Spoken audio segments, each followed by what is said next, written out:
Siya po ay nagtapos ng theology sa University of Santo Tomas sa University Manila. At naging parang Salesiano ni Don Bosco noong 1980. Manila, narinig nila ang ilang taon, no? Or timong years na parin siya niya. Nagtapos din siya ng lisensya sa Puro Theology noong 1985 sa Roma, Italy. At din siya naging doktor of Moral Theology MDD. So talaga nalibasa sa ating speaker dahil siya ay isang doktor, no? Doktor of Moral Theology. Nagtulong po siya ng theology sa Don Bosco Center of Studies sa Panayay. Sa San Carlos Graduate School of Theology sa Makati, sa American School of Theology sa Quezon City, at sa Institute of Concentrated Life in Asia sa Quezon City. Naging din siya ang dekano ng Don Bosco Center of Studies sa Panayay at anim na taon, no? At naging presidente siya sa loob ng 5 taon.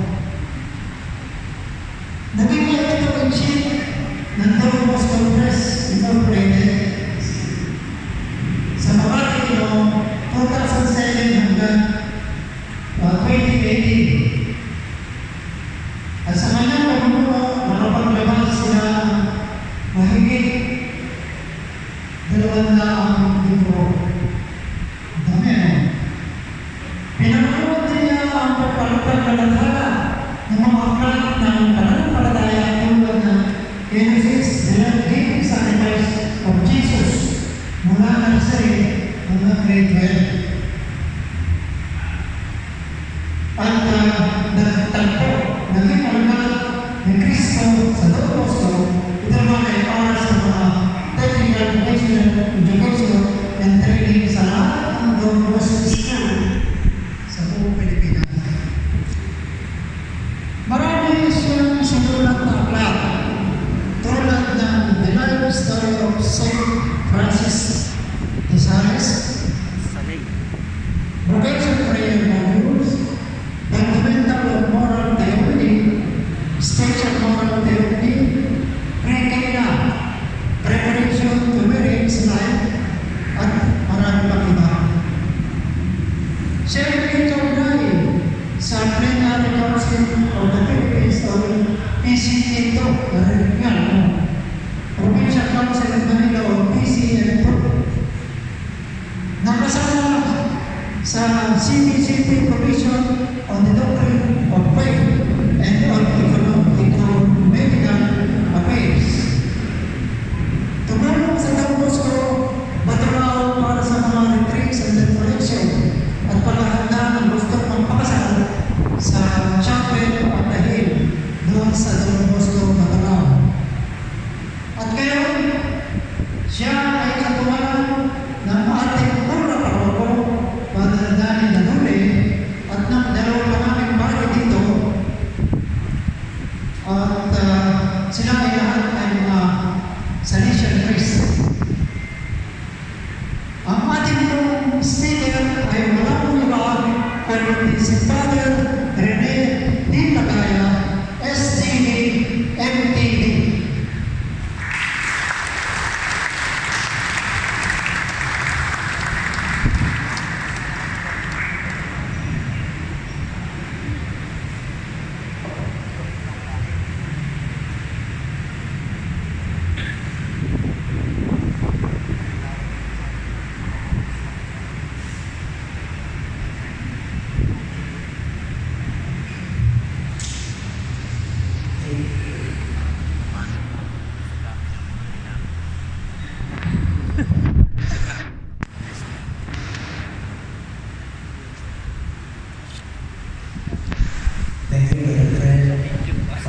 po sa inyo lahat.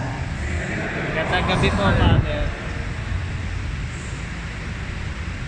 May dalawang linggo na sinabi ng aking rector at parish priest, Padre Dani, makakaroon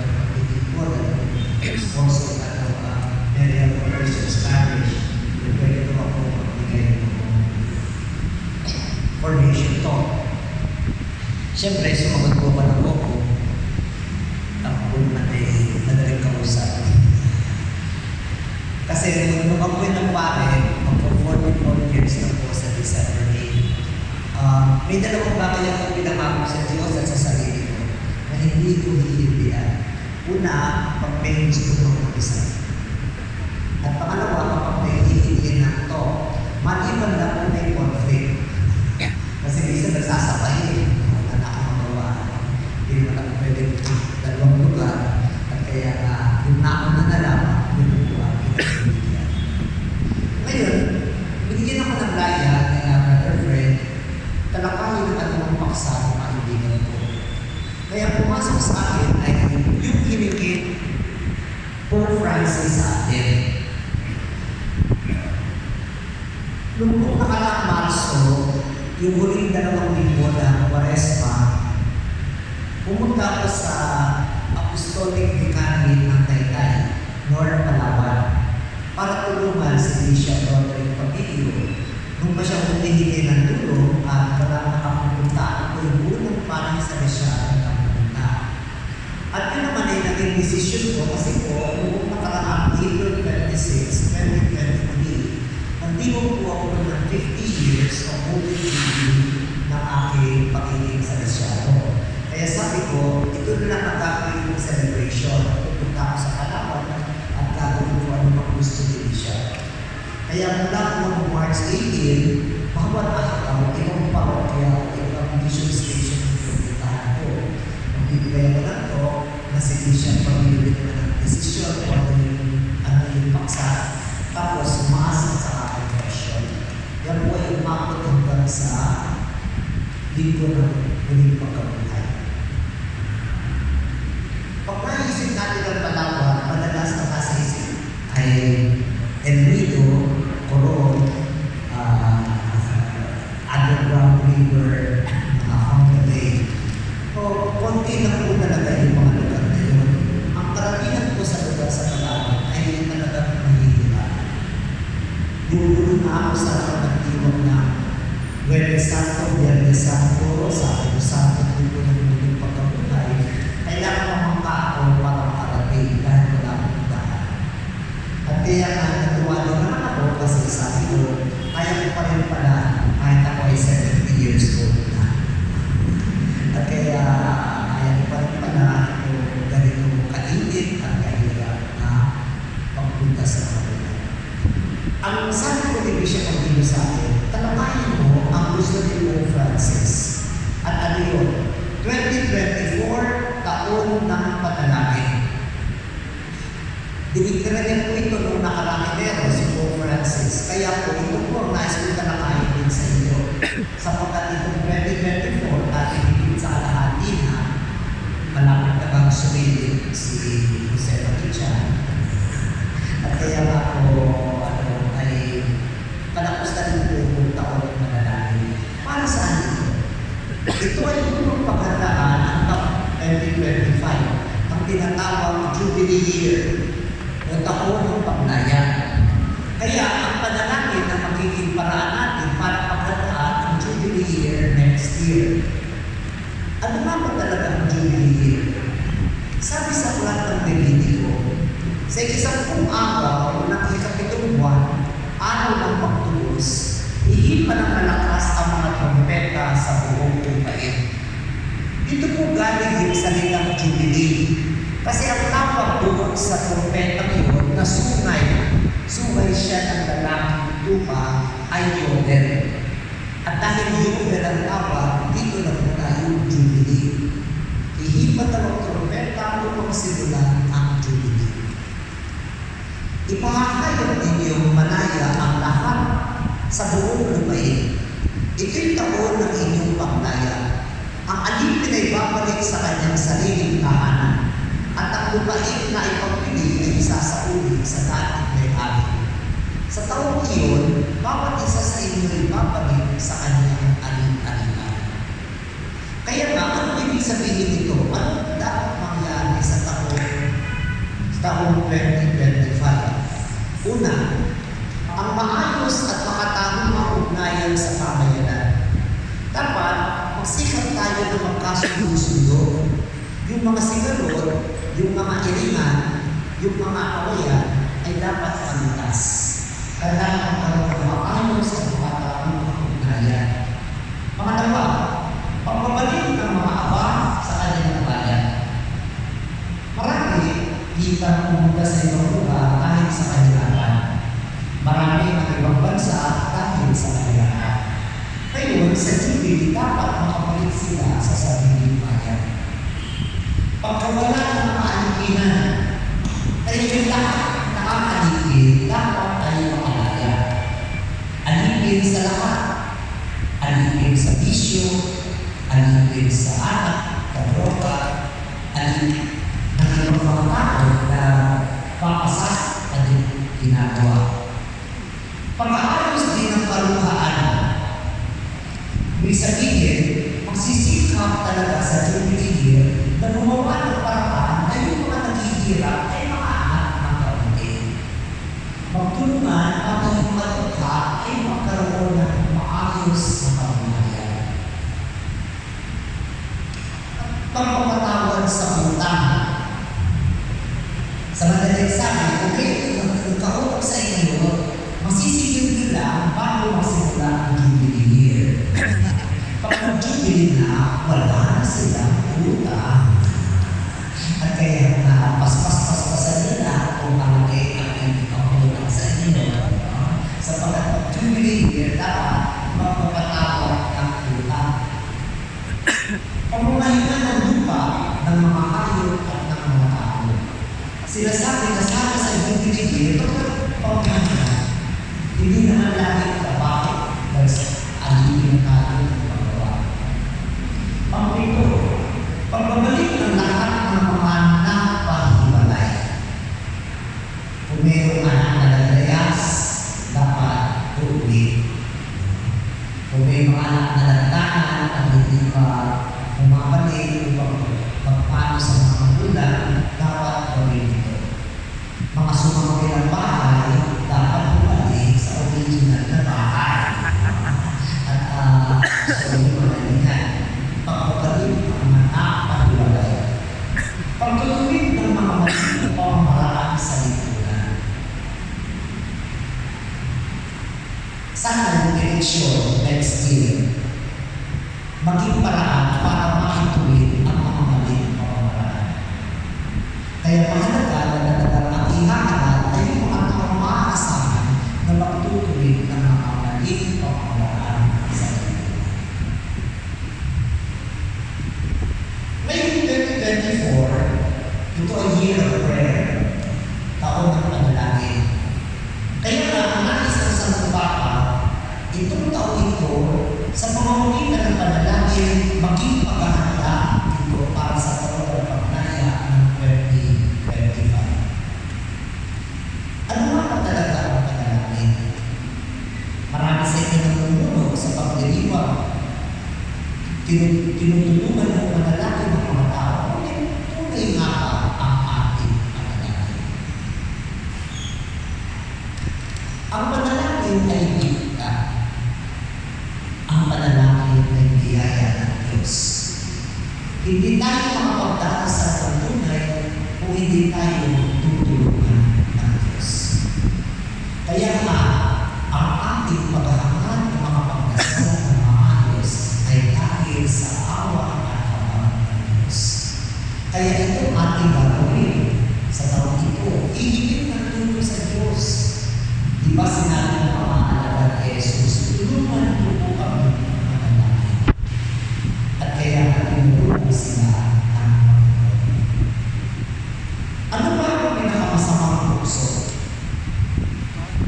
Ang pinakamasamang tukso ay yawa.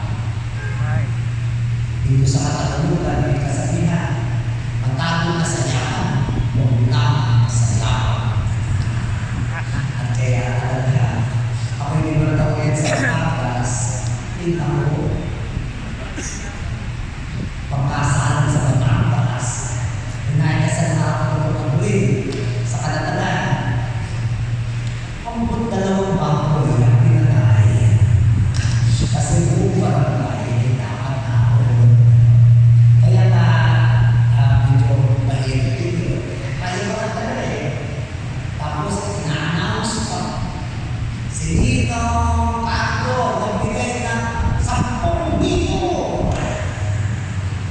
Sige ang Patricia, ang Kim Simil. Inaanap sa lahat. Kaya nga, di ba kayo, pagkabila ay mapapagpunan. Kasi makakapagpunan pa. Isa na lang kayo eh. Ito, bakit kaya na? Baka naman pwede pa. At kaya nga, nakakapagpunan. Pero kung isa dahil ka na sa yaman. At ano ang sabi ng Panginoon? Ano ang lunas sa yaman? Ang pinakamagandang lunas ay panalangin. Kaya nga sa pamamagitan ng panalangin at tahintin, ang yaman natin ay masusunod.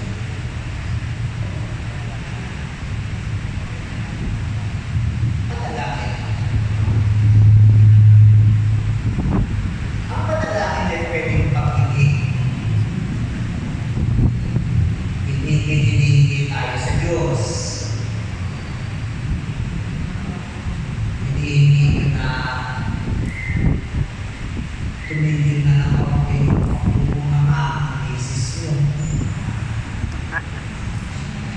Kasi medyo nabibigyan na kayo. Kailangan mo patingin sa right of the Jesus. Pero kung sa tema, ilang taon na kayo nabibigyan.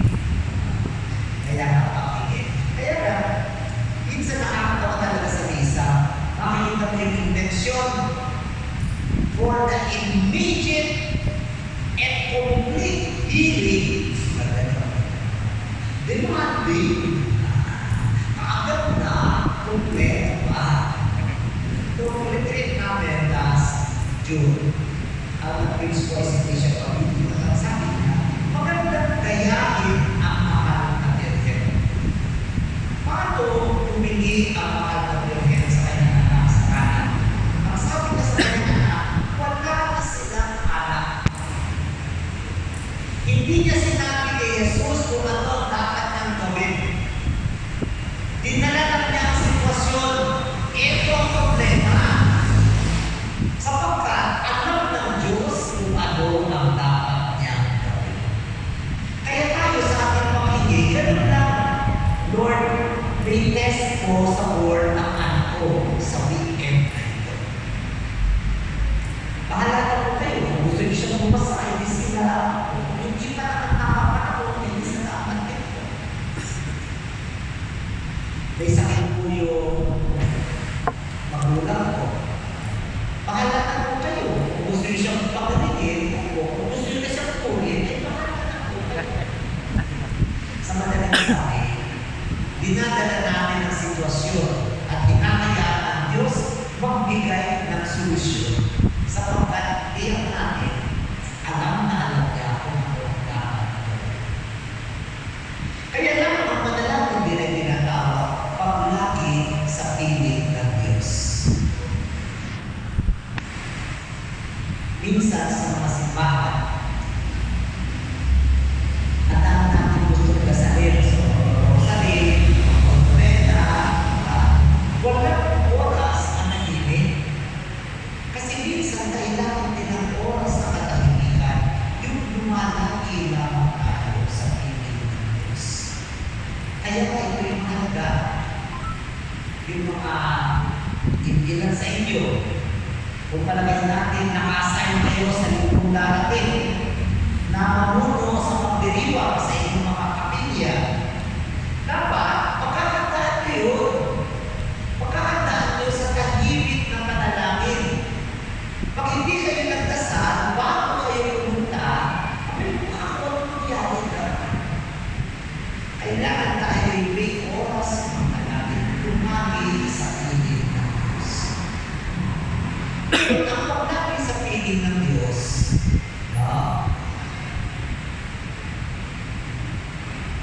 ito siguro marami na dito. Ilan po sa inyo ang marunong lumangoy? Pakitaas lang po ang kamay. Very good. Kasi yung marunong lumangoy, higit na kaunawaan ang gusto kong sabihin tungkol sa panalangin. para sa formation session na ito. Yung hindi marunong lumangoy, mag-aaral para mapagdasal ng mas maayos. Assignment po yan.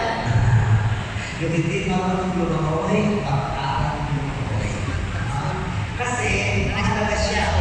May kaibahan yung paglangoy at yung pagpunta. Pag ikaw ay lumangoy, mayroon kang direksyon. Gusto mo makarating doon sa pangpak na yun. Gagamitin mo ang stroke na gusto mo. Kung saan ka komportable.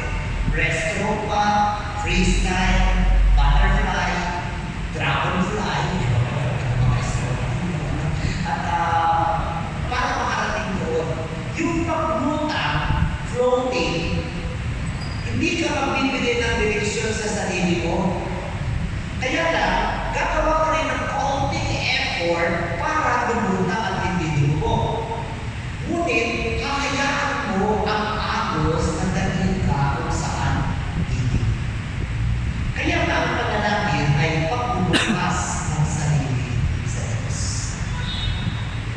Hahayaan mo ang Diyos dalhin ka kung saan hindi. At ito po ang mahalaga talaga sa panalangin. Hayaan ang Diyos. Nung ako'y bagong pare, may isa akong kursong kinuha sa Loyola, sa Ateneo. Ang teacher ko po ay lumako, Father Thomas H.B. Marami po siyang libro na isulat. Ang una niyang libro ay ang titulo ay Opening to God, pagbubukas ng sarili sa Diyos. At ito po ang simula ng panalangin. Ngayon, may isang uri ng panalangin na ating tinitingnan. Yan po yung tinatawag Lectio Divina. Alright? Lectio, dahil ibig sabihin pagbasa. Divina, divine, paka-Diyos. So ito yung mga Diyos na pagbasa. Ibig sabihin, ang gagamitin sa pagbasa ay matal na kasulatan. Pag Lectio Divina, sacred scripture po ang binabasa. Ngayon, may mga yugto. May mga yugto ang number 1, preparasyon. Preparasyon. Pag-ahanda. Alright? Pag-ahanda. Anong pag-ahanda? So, magdadasal ka. Sabi natin, yun na nga. Pagkahandaan mo yung pamumuno mo sa pagdiriwang. Kaya naglaan ka ng 20 minutes o kalahating oras bago mo umalis ng bahay para mapaghandaan ito. Anong tawag mo sa preparasyon? Una, pipiliin mo ano yung sipid ng banal na kasulatan na gagamitin mo sa pagbasa. So, didesisyonan mo na yun. Ano yung sipid ng banal na kasulatan na aking magkakasalan? Pangalawa, iisipin mo ano yung biyaya na nais mong hingin sa Diyos sa pagdadasal mo. Pwede kang pumili halimbawa na, Panginoon, bilog-bilog mo ang isip mo, bigyan mo ako ng kapayapaan ng isip. O kaya ang mundo mo talaga, Lord, bilog mo anak, bagsak ko talaga pakiramdam mo, bigyan mo ako ng saya. So yung anong biyaya ang nais mo, yan ang kasama ng pagkakata. So pipiliin ang city, didesisyonan kung anong biyaya ang nais hingin sa Diyos.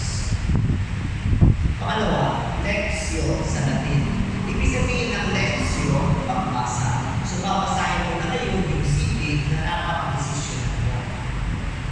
Pangatlo, meditatio. Ibig sabihin ng meditatio, pagpinilay. Pagpinilay. So iisipin mo, ano ang pakating ng Diyos sa iyo? Ano ang nakukuha mo doon sa pagbasa na parang gustong paratingin sa iyo ng Diyos? Pagpinilay. Pang-apat, oratio. Ang oratio ay yung panalangin. Pagkatapos mo mapagnilaya, magdadasal ka ngayon sa parang ng sarili.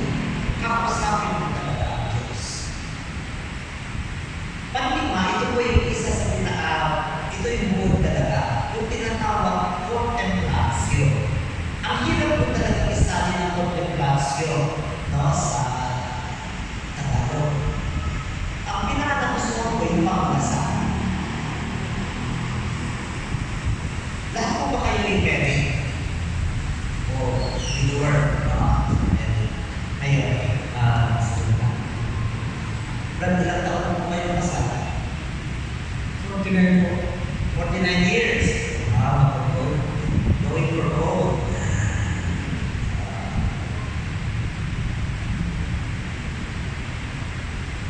Ilan taon mo niligawan si Jesus? Biglaan. Ano kayo sabihin biglaan? Anong kayo? Pero bago kayo nagtanan, ilang beses, gaano matagal niyo siya bago nakasagot? Isang semester. Doon kasi ako na boarding lodging sa kanila. Kung nakaharap sa Manila. Okay. So, lady niyo siya. Naging may lady na. Okay. Ngayon, palagyan natin, nagde-dating kayo. Nag-dating kayo ganun ng misis mo dati. Palagyan natin nagde-date kayo. Sinundo mo siya sa trabaho. Tapos, palagyan natin nasa Maynila kayo, nandun kayo sa Veros, Bolivar. So, kayo ay makahawak kayo ng kamay, nagkwentuhan kayo.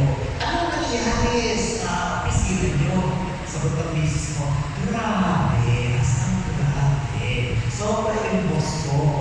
Talagang malupit. Ay, ikaw naman. Ay, okay lang ako. Kasi ayos na yan. Sa nagkwentuhan kayo. Tapos, bigla kayong nakatingin doon sa langit, doon sa sky. At napansin nyo na palubog na ang araw. Tumahimik kayong dalawa. Kasi nagandahan kayo talaga sa tanawin. Ipinatuloy mo kamay mo sa balikat ng girlfriend. Yung girlfriend mo naman, umilig sa balikat. Wala na kayong pinag-uusapan. Tahimik na tahimik kayo. Ngunit ramdam na ramdam ninyo ang pagiging inyong mamagkabila, ang pagmamahalan ninyo sa isa't isa. Ganito ang contemplation. Tahimik ka na. Hindi ka na nagsasalita. Wala ka nang sinasabi sa Diyos. Ngunit ramdam na ramdam mo na makakasama mo. At ramdam na ramdam mo kung gaano kanya kamahal. Kaya po, importante dito sa step na ito, feelings. Dapat nalalasan mo yung feelings. No? Ano yung pakiramdam mo? No? Mahalaga po ang feelings. Tapos niya, susunod na yung pang-anim, aksyon, pagkilos. Kailangan kumilos. Kasi hindi pwede na iwan sa ere ang panalangin. Kailangan bababa sa paggawa. So, anong gagawin ko ngayon para maisalin sa buhay ang aking dasal?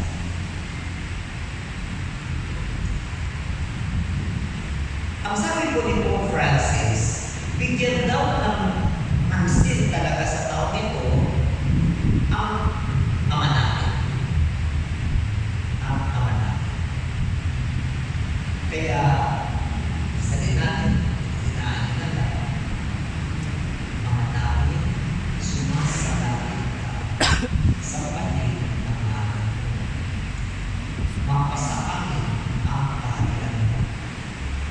Sundin ang loob mo dito sa lupa para mamasarap. Bigyan mo kami kayo ng aming kakanin sa araw-araw. At patawarin mo kami sa aming mga kasalanan. Para ng pagpapatawad namin sa nagkakasala sa amin. Tapos mo kami kayo sa puso. At iayon kami sa lahat ng masama. Ihimayin po natin ang mga namin. Ito kasi ang gusto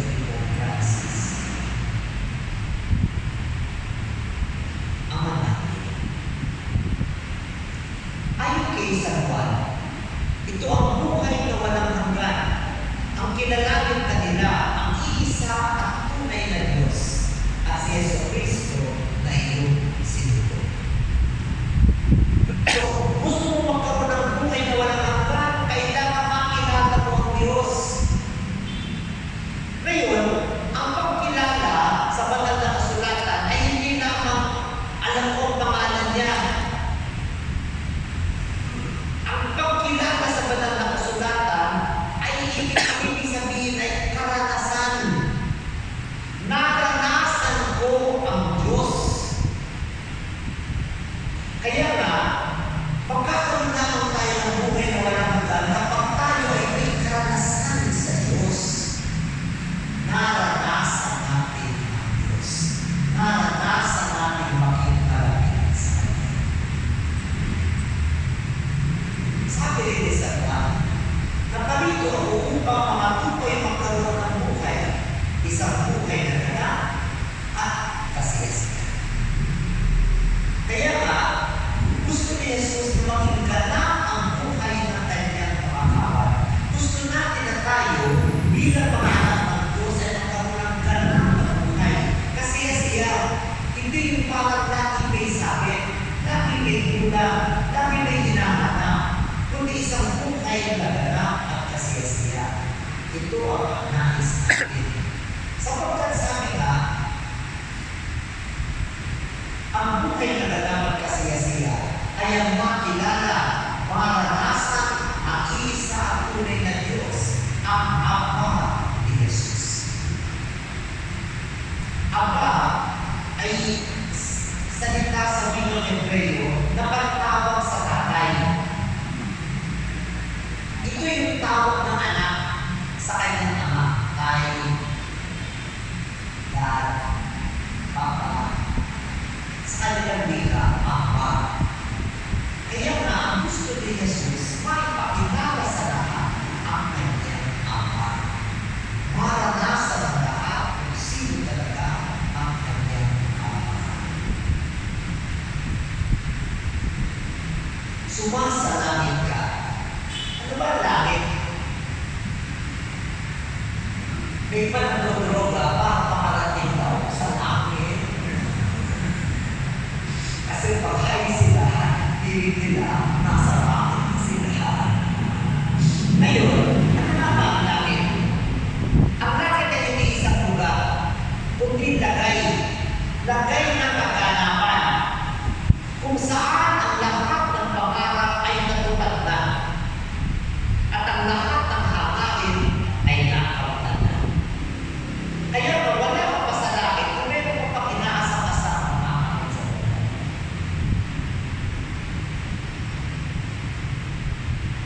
Buhay kayong kailan mo, wala ka pa sa langit. Kasi yun ang inaasang-asang ko, nakunin na siya ni Lord. Kaya na, so, ang langit ay isang yung kaganapan, wala akong hahanapin pa. Namatay ang tatay ko, 2001, cancer po. Pag bumadalaw ako sa kanya, minsan dalaw ko sa minsan na, ay naku rin, huwag ko na akong kukumprimahin na. Ako naman ay inanda. Nakita ko na kayong mga anak ko nag-settle na, nakapagtulog. May nagpapay, ang sumunod sa akin ay nag-brother, pangatlo ay kasawa, doktor, may tatlong anak, yung bunso ko pa, yung babae, tatlo rin ang anak. So, hindi ko naman nahihingi sa Diyos na makita ko ikasal pa yung mga apo ko. Kasi pangalan na ako 11 years old. Baka napakatagal pa mo. Kaya nasabi niya, ako naghihintay. At kaya talaga napakapayapa ko na, hindi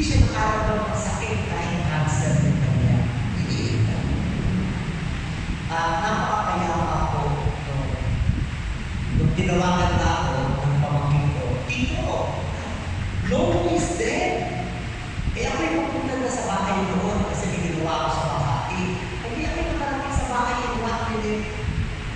Pagdating ko, sabi ng nanay ko, ako, pinakain ko pa yung tatay ko. Tapos natulog. Yun na. Sabi ko, wow, busog na si daddy. Pahinga pa. At kaya, ganoon yung kanyang pagpanaw. So, napadalo ko naman siya sa Paris Priest, yung mahal na araw-araw mo, before. Siyempre, ayun ko po sa tatay ko. So, pinapunta ko yung Paris Priest namin sa Makati. Kaya lang, Sabado, na pumasok sa bahay, namatay ko siya yung sunod ng Paris. Kaya na parang kakalaman. Ito yung hanapin natin. Isang tunay na ganap, yung narating na natin yung ating mga inaasam-asam sa buhay. Sambahin ang balan mo. Nang tinanong ni Moises ang Diyos, anong pangalan ang sasabihin ko kung magtatanong ng Israelita? Ang sabi niya, Yahweh. Yahweh ang ngalan ng Diyos. Ang ngalan ng mga dinala ay papuri o pangalan. Ang mga pangalan natin, pangalan, naon. Kaya nga, pangalan, ginagamit sa pagbibigay ng ngalan. O kaya papuri. Papuri. Pangalan mo ay Cesar. Pangalan, ibig sabihin emperador. Pangalan mo ay Rex. Ibig sabihin ay hari. O kaya papuri. Lumisan mabibinyag ako, itinanong ko yung magulang, ano pong pangalan ng bata? Sabi sa akin, Yang ako. Okay. Pero kung tinignan ko yung baby, bakit? Yang ka sa Italiano, ibig sabihin, mabuti. Ay, pagkain tinitin yung bata. Ako naman, ano naman ang pangalan niya na hindi ako. At kaya pero ginagamit na rin ang papuri.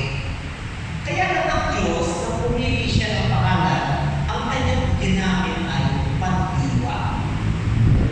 Yahweh ay pandiwa. Sa kasalukuyang panahunan, present tense. Present tense.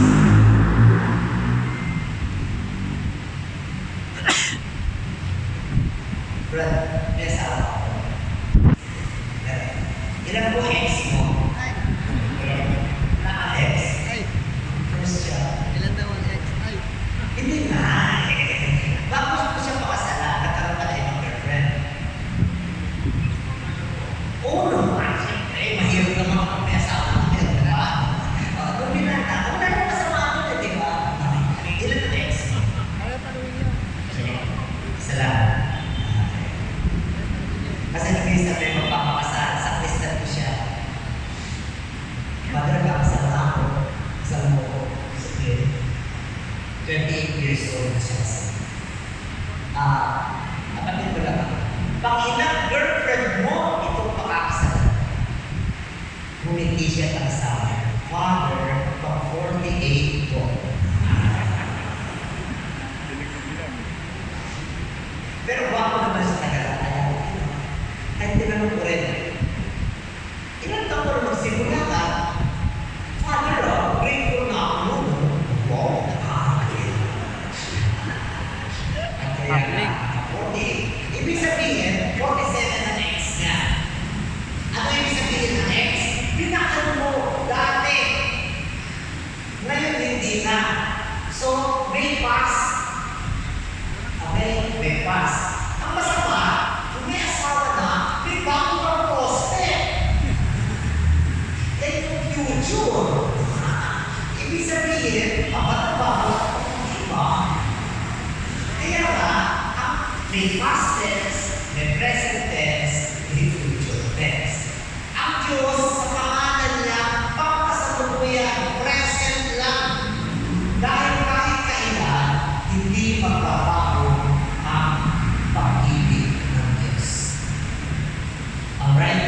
mababaw ang pag-ibig ng Diyos. Kaya kapag diwa sa pagkakalikasa ng Diyos ay nasa pag-ibig.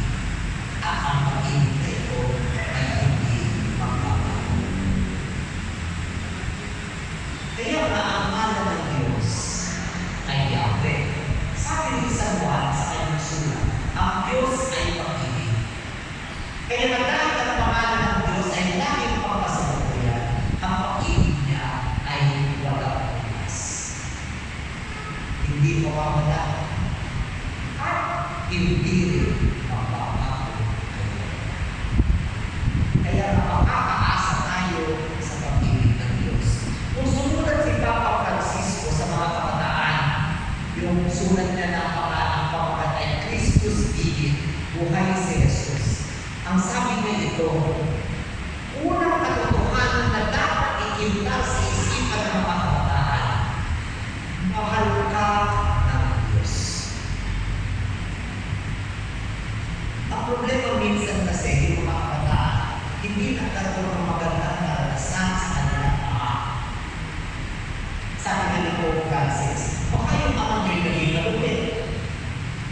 Baka yung ama nyo'y naging pabaya. Baka yung ama nyo ay naging wala. Ngunit, ibahin mo ang Diyos. Kaya nga, ang Diyos ang pag-ibig niya ay walang lumas at hindi nagbabago.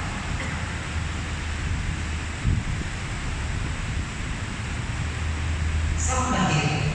Ano ibig sabihin ng sambahin?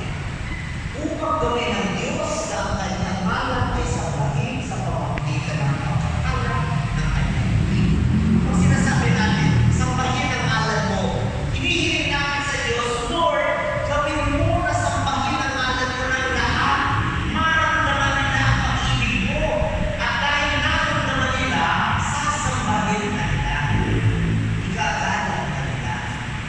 Pero ibig sabihin din ng sambahin, upang sambahin ng mga tao ang ngalan ng Diyos sa pamamagitan ng kanilang paggalang, pagpupuri, at pagsunod. Kaya nga ito, ang nais namin mangyari, lahat sana ng tao ay umalat sa Diyos. Purihin ang Diyos, sumunod sa Diyos. Sa Pilipinas, ang mura, hindi naman talaga dapat sa Diyos. Ano ba ang mura sa Pilipinas? Dapat sa nanay. Dahil kung may buhay nanay.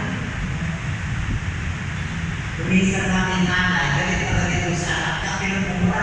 Kina mo! Saan pinumura? Kaya, pero sa ano ba? May mga ibay, Kastila, Italiano, pag nagpura sila, Diyos ang sagot. Talagang dinakastahan ang ngalan ng Diyos. Kaya nga sana huwag itong mangyari na ang Diyos ay igalang ang kanyang ngalan. Mapa sa amin ang kanya. Ano ibig sabihin ito? Upang maghahagi ang Diyos sa lahat ng tao at sa lahat ng panahon sa pamamagitan ng pagkalupig ng kasalanan. So itong ating dinadasal pag sinasabi natin, mapa sa amin ang kaharian mo. Lord, maghahagi ka po sa lahat ng lugar. Lord, maghahagi ka po sa puso ng lahat ng tao. Lord, maghahagi ka po sa lahat ng panahon at talunin mo ang masama.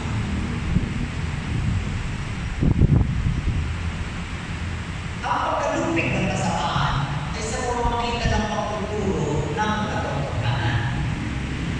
Alright? Kaya nga tayo, hindi ba sa inyo ay ngayon na pangalan sa sharing o sa pagpilihan ng salita ng Diyos. Ang mga mga ay talagang nililiho sa kanila ang katotohanan. Kaya ang sinasabi din natin sa Diyos, Lord, malupig din po sana ang masama sa pamamagitan ng paggawa ng mga pinanang. Sana po, pag pinanaka sa ating buhay, minsan talaga kailangan natin ang pinanang.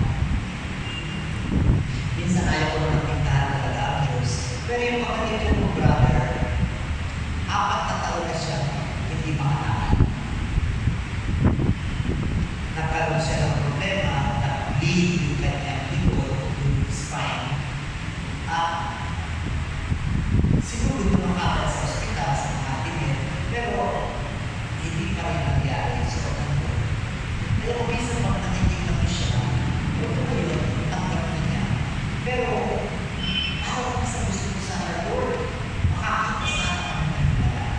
May sinasabi sa Don Bosco, ikalat ng debosyon kay very help of Christians ang makakakita na mga kilala. At kaya nga ito yung ating nais, no? Na sana makaranas din tayo dito. Manupin ang kasamaan sa pamamagitan ng kilala. Sundin ang loob ko dito sa lupa para ng sana. Sabi sa sulat sa Pao sa mga Efeso, dahil sa pag-ibig ng Diyos, tayo kanyang itinalaga upang maging mga anak sa pamamagitan ni Yesu Cristo. Iyan ang kanyang layunin at katotohanan. Na tayo ay maging mga anak ng Diyos. Kaya nga, sa ating pag-uwing sa ating pag-ibig ng Diyos,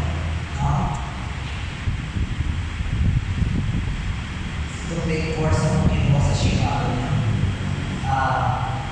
Sabi, ano ang unang kailangan sa mga extraordinary ministers ng Pilipinas? Ang kakayahan magbigay ng pagkain, to serve food. Kaya dapat maganda na yung pagbibigay ng pagkain. Kaya dapat makanan tayo, maayos tayo, malinis ang kamay. Kaya dapat yung may ipitim na yan sa ilalim ng kapon. So kasi kasi yung waiter, kapag gano'n, kita, walang gano'n. Kasi yung waiter, pag gano'n, kaya ibig sabihin, tayo nagdidala ng pagkain. At gusto natin yung pagtapat ng mga tao sa pagkain, ay talagang kaya. Kaya nga, yun yung mga mahalaga. No? Itong kalooban ng Diyos. Bigyan mo kami ngayon ng aming kakanin sa araw-araw. Sabi ni San Pedro, kaya sinasabi ko sa inyo, si Jesus po sa mga sa mga. Huwag kayong magkakapagtungkol sa pagkain at inumin na kailangan ninyo upang pagkain. O tungkol sa damit na kailangan ng inyong katawan. Kaya huwag kayong mabalisa tungkol sa inyong kakanin, iinumin o daramin. Alam mo ninyo ang mga nasa langit na kailangan ninyo ang lahat na ito. Sapat na sa bawat araw ang kanyang mga sulit.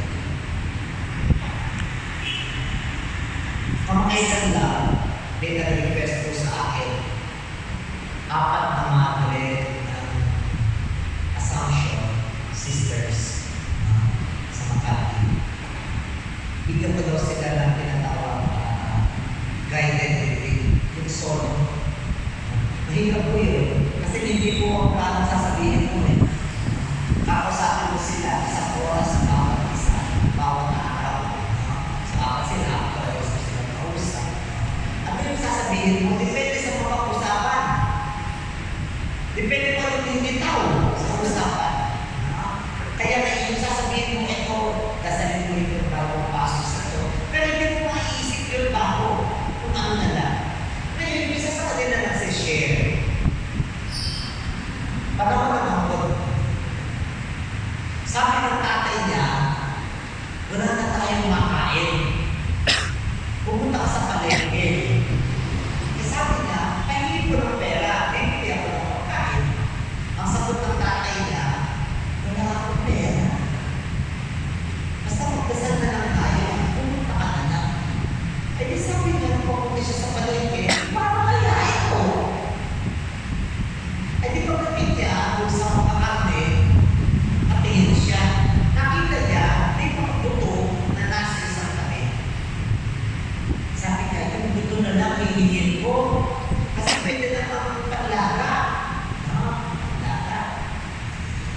Ay, sabi niya, pwede kong akin na lang yung buto. Sabi nung kapatid, para sa kaso namin yan. Sige na po. Hindi para sa'yo. Teka, umiwas sa laman. O ito ang iwi mo. Huwag yung buto. Nakakahiya. Hindi pagkakahiya. Wala po kong pera. Sinabi ko ng bayad ka. Tuloy mo. Bakit duman sa isda? Pinakatingin sa isda. Sabi ko, nagtitinda. Gusto ko ng isda. Wala ko ng pera. Yun na ito. Duman sa mga gulay. Ganun din yung nangyari. Klik-klik. Basket niya. Inalagaan ng Diyos ang kanyang mga. At kaya nga, walang mamamatay sa mundo na nagtitiwala sa Diyos. Kung mamamatay sa mundo, makakulat ang tiwala sa Diyos. Kaya ito yung sinasabi natin ngayon. No? Tapos, pagtuwarin mo kami sa aming mga sala. Pagpapasahin ninyo ang Salmo 51. Kaya po isa. May tatlong salitang Hebreo sa unang dalawang talata na nagsasabi kung ano ang kasalanan. Ano yung tatlong salita? Pesha, Awor, Hata. Pesha, Awor, Hata. Ano ang pesha? Pag-aalsa o pagtataksin. Alright? Yun may isipin ng pesha. Nag-alsa ka, nagtaksin ka. Kaya ka, para magkaroon ng pesha,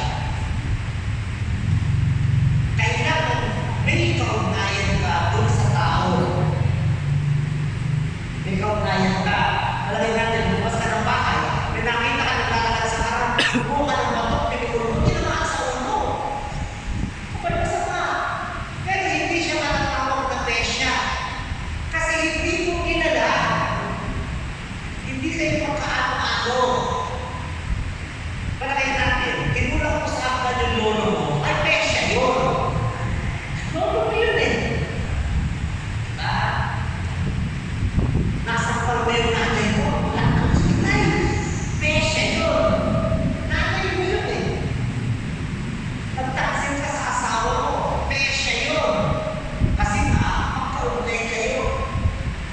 Binugbog mo yung anak mo. Pesya yun. Kasi nga, may ugnayan kayo. Kaya kailangan may kaugnayan. Tapos yung ginawa mo, nakasakit. At ano ang bunga, nagkasira na kayo ng ugnayan.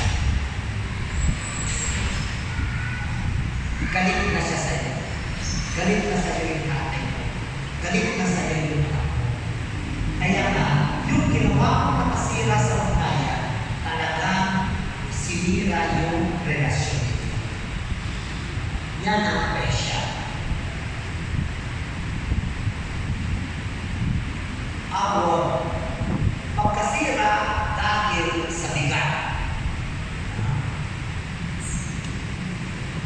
Palagay namin, pinakulan ka. Mauna pala yung Syria, bumigay. Nasira dahil sa bigat. Ngayon, may kilala niyo siguro ito. Si Leonardo da Vinci. Scientist, genius siya talaga. Artist. Isa sa kanyang mga ginawa ay yung tinatawag Ultima Cena, ang huling hapunan.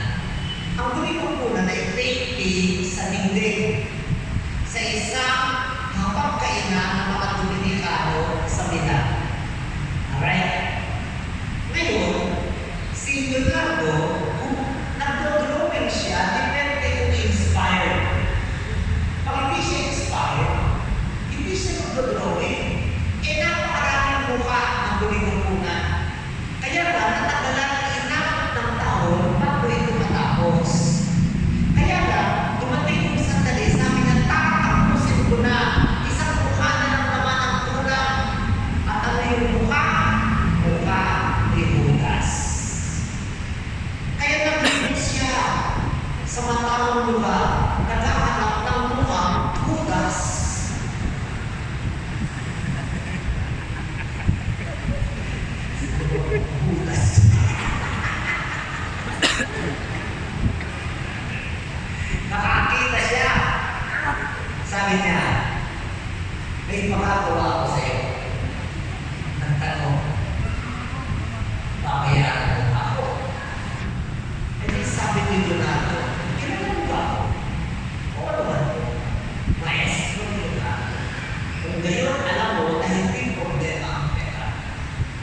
disiplina. Pagdating dun sa lugar, nagsimulang umingay yung modelo. Maestro, naalala ko yung lugar na to. Quiet.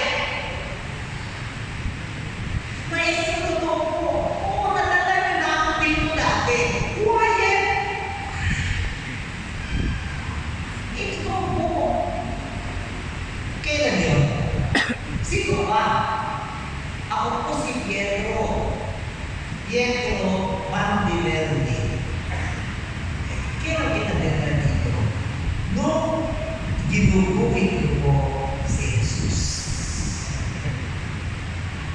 Isang modelo kay Jesus at kay Judas.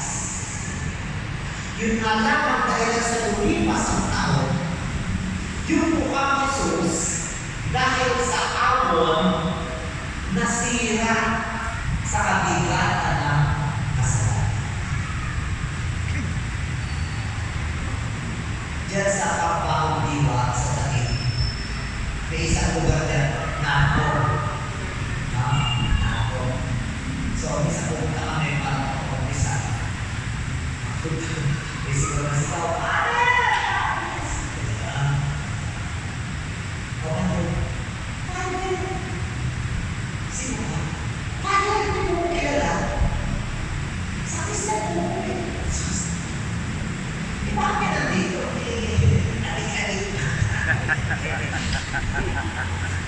may isang pagkakataon, tawag trader. Ang trader, ang juvenile jail sa Metro Manila. So, punta ko doon, ang warden nila, isang colonel, pero babae, police mo. Ma'am, dito na po ako. Oy, si Father, nandito na! Baba! Baba! Babaan sila. Di magpapas na ako. Mother, gusto yun na server? Oo, pero ano? Tinulak na isang baka. Marunong ka ba? Very good. Tama na po ito. Tinulak po ako. Pero tinulak ka na. Father, hindi ka nagtingisa ka dito sa... Oo, tinulak ko. Father, nagsaserve ako doon. Bakit nandito ka? Nakakala ko eh. Pwede masira. Awon. Kaya nga, sabihin na din ang awon, no? Yung dati, kaayos-ayos, nasira. Okay? Nasira. Hata. Ano ang hata? Pagkaligaw ng landas. Okay? Pagkaligaw ng landas. Tayo ay lumalayo sa Diyos pag nagkakasala. Kaya lang, lumayo ka sa Diyos, so ito yung mapunta ka sa Diyos. Ay lumayo ka. Bumaling ka. Saan? Bumaling ka sa isang hamak na nilalang lamang. At yung hamak na nilalang, pwede tao o bagay. Nagkasala dahil sa tao. Para mapagbigyan ko yung mahal ko. Nagkasala ka sa Diyos.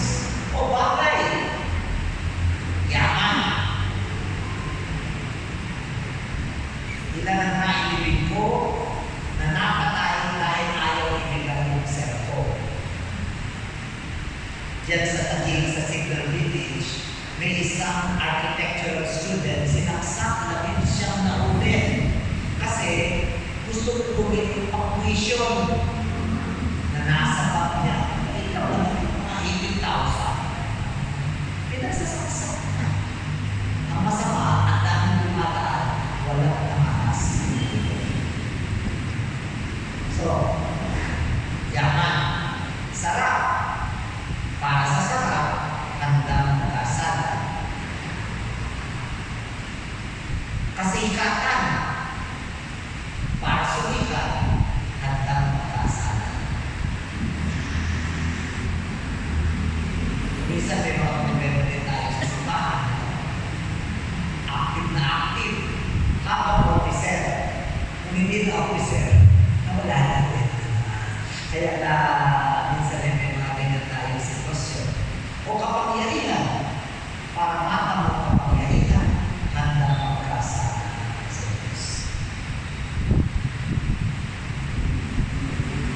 Para kung pagpapatawag namin sa nagkakasama sa akin, mababasa sa Ebanghelyo ni San Mateo, sinabi ng hari sa kanyang alipin, pinatawag kita sa utang mo sapagkat nagmakaawa ka sa akin, nahabag ako sa iyo, hindi pa dapat ka rin mahabag sa kapwa mo.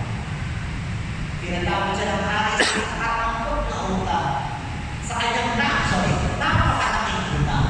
Pero yung kasama niya na kaunti lang ang utang, hindi niya kaya itabang. Kaya isa mahirap din magpatawag na. Mahirap magpatawag. Diyan sa Paranaque, sa Suka. Fiesta. Nung gabi, may fireworks. Biglang may isang dalaga, bigla na lang bumagsak. Pero nakita nila, nakita nila, tumutubo ang bumunan. May bala. May nagpaputol at yung bala, hindi naman yan maiiwan sa una. Papabahin yan at doon bumagsak sa una. Nagkaalaman kung sino na maputo at ang aso. Nung araw na ng pagsisentensya, tumayo yung tatay ng babae. Sabi niya, ang sakit ng ginawa ko. Pareho sila, extraordinary ministers ng Panginoon niya.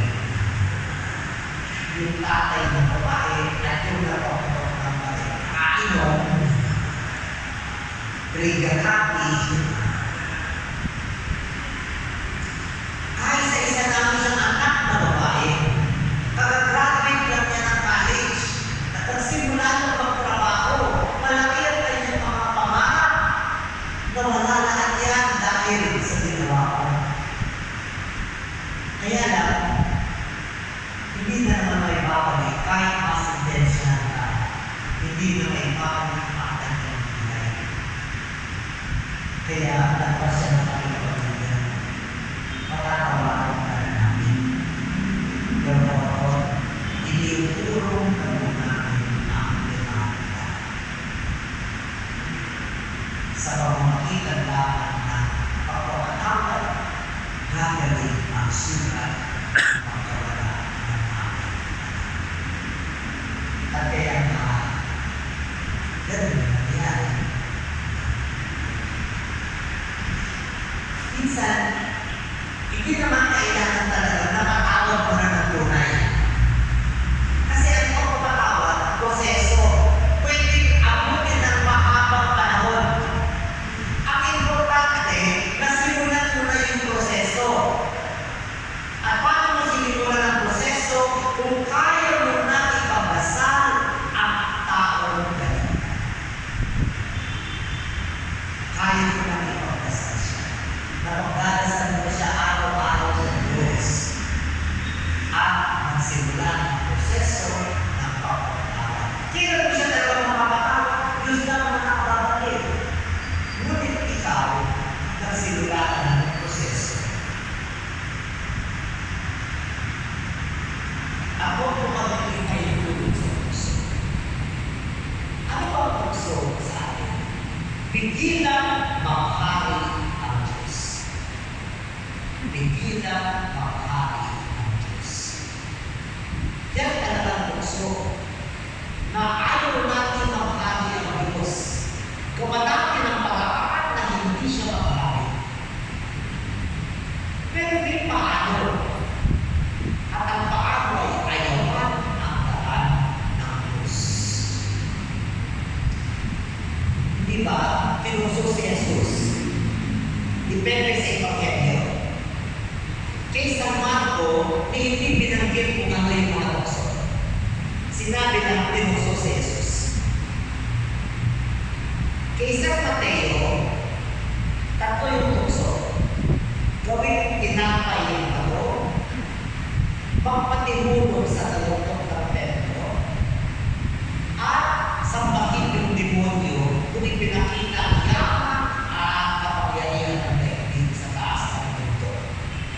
Kay San Mateo, hinuli yung bundok sapagkat ang papay ni San Mateo ay ipakilala si Jesus bilang bagong Moises.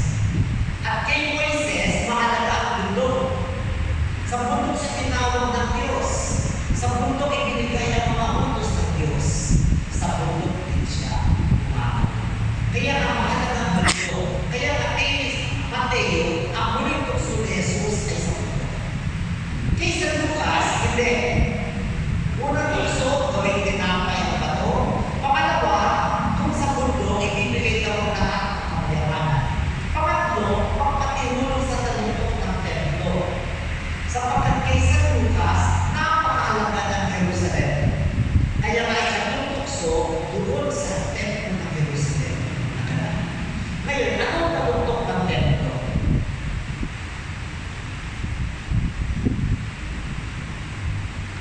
Palagay natin ito ang burol ng Sion kung saan ginawa ang templo. Dito at dito, ito'y kaunay dito at dito, ito'y kaunay na luma. Kaya kung papasok sa templo, dito dadaan. O kaya dito. Ito naman, bangin. Yung tinatawag bangin ng Kidron. Dito, bangin din. Anong taluntok ng templo? Yung pinakamalalim na bahagi ng pader ng templo. Ang pinakamalalim yung bangin. At dito yun sa sulok na ito. Ito ang taluntok ng templo. Hindi po tore, ha?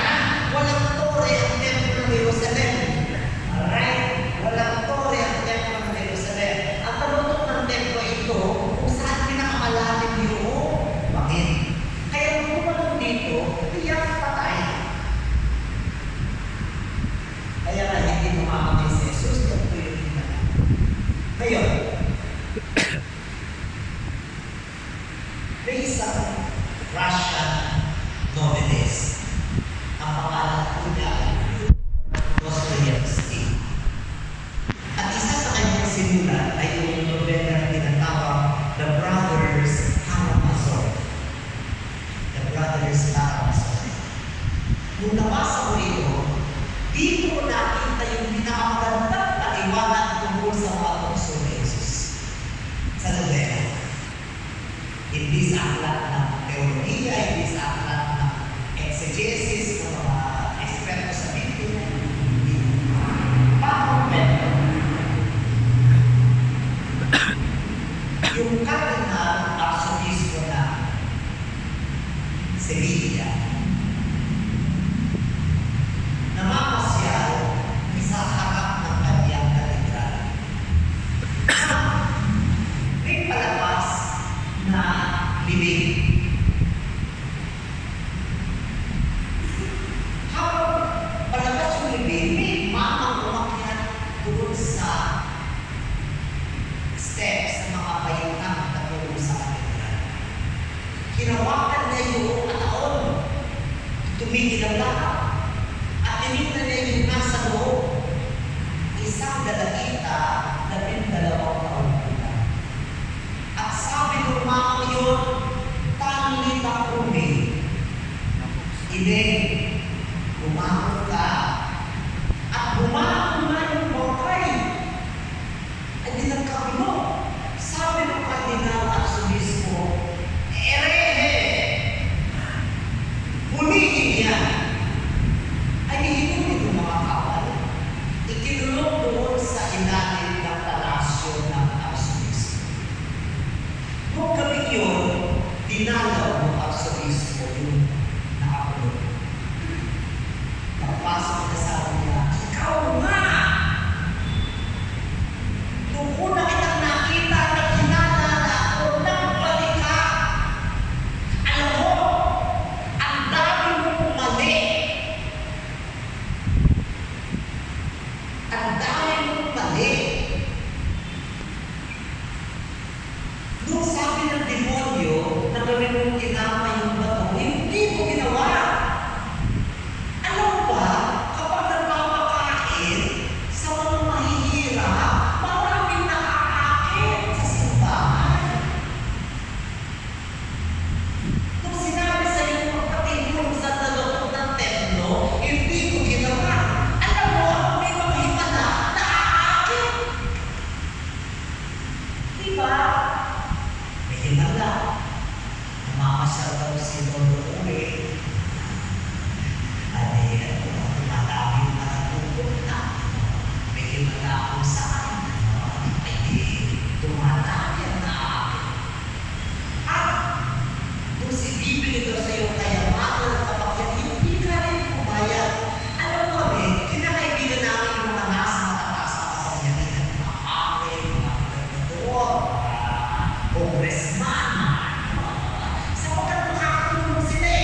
Kasi ayaw mo ng madali. Gusto mo ang mahirap na daan ng Diyos. Minsan, naakit tayo dyan. Yung mas madali. Bakit nahihirapin? Yung nalaman na pamamaraan ng Panginoon ay kahayag. Kaya dapat may tatak ng krus. Pag walang tatak ng krus, peke yan. Peke yan. Yan ay krus.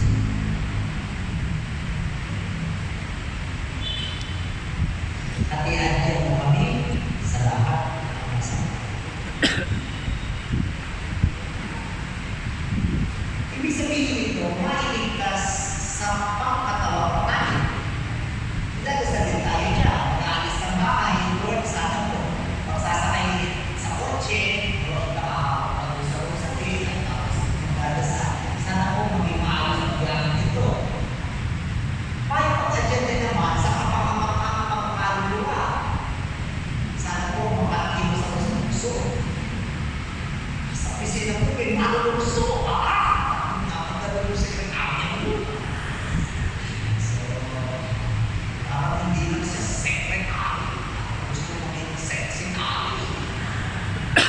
Ay, dinutokso ka. So, may pagkadya. Mapalakas sa harap ng mga pagsubok. Kasi minsan, di ba? Kung yung pagsubok, bakit pa nakakakas ng pagsubok? Ang hirap tumarating sa kinsapin. Bakit natin nagkakaroon? Matuto sa mga nakaraang kamay. Kaya kapag nagdadasal tayo, i-enjoy mo kami sa lahat ng kasamaan dahil ito pinagdadasal natin. Na sana po, nagkakapinag kami natin. Sana po makakulo. Hindi mo na makulo. Ano ang pinakamalakas na bahagi, pinakamalakas na bahagi ng katawan? Yung peklat. Kasi yung peklat, yan ay sugat na bumalik, pumapal. At dahil makapal, hindi na basta-basta masusugatan doon. Kaya kung gusto mo maging matibay ang balat mo, pilitin mo magkapeklat. No, naulo. At may makita mo, hindi makita, hindi pa. Kaya lang ang ibig sabihin, may marami akong mali. Pero, natulungan ako. At hindi ko na inuulit. Hindi pwede. May nagsabi na, okay lang magkamali, basta natin bago. Pag-uulit. Basta dapat ka pa. Ibig sabihin na, tutulong tayo sa ating mga kapatid. So sana po, makakatulong dito para makagawa nyo ng dasal. Kasi itong hindi pa ako nagsasyo sa akin. Magdasal sa taon ito para makikita tayo sa Jubilee Year 2025. Luwag natin sama sa ating sa Espiritu Santo.